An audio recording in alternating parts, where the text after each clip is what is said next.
It's cold in Wisconsin, too. It's good to be here. Well, that's the whole part about the beard. I like the beard. For winter, it's not for appearance. It's about winter warmth. It'll be gone in April. How much of an impact do you think this cold has? They've had a couple days to prepare, make a game plan. You know, they've been predicting this. So do you think this impacts turnout participation? It probably could.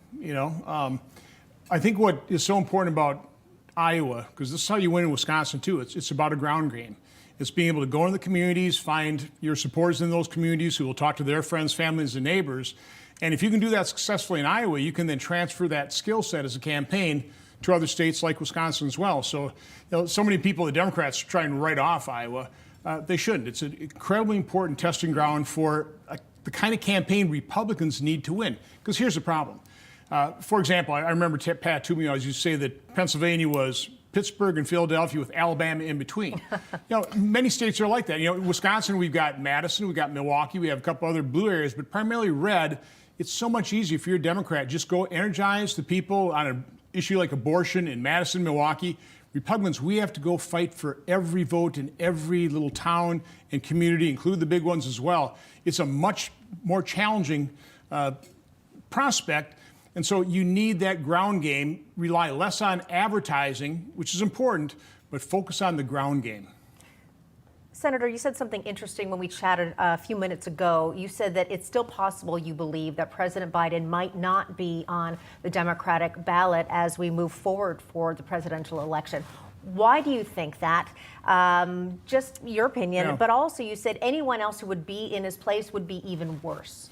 So Democrats are awful at governing. I mean, there's nothing liberalism, socialism can do that actually builds in anything constructive other than a propaganda prospect. But they're not politically stupid.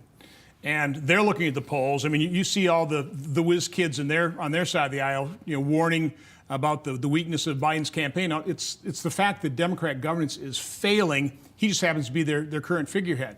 But he is too old. I think he is probably the most corrupt, the most divisive, just the least qualified person to serve as the United States president. And it wouldn't surprise me at all if the Democrats pull a fast one at the convention or something. But they don't worry about the rules. I mean, you can see how they've kept Bobby Kennedy off their primary ballot. Is it Dean Phillips is the other fellow running? They are. They're both trying to fight that. They won't even let them compete in a primary. They're all for democracy, right? Oh, that's right. They're removing Trump from ballots, but they won't even actually hold fair elections. They're not even doing their primaries here. Let's get back to Iowa and some of those numbers, the polls. Trump, as we just saw on the screen, 55%, Nikki Haley 21, Ron DeSantis 15. I know anything can happen in Iowa. That would be a monumental, I think,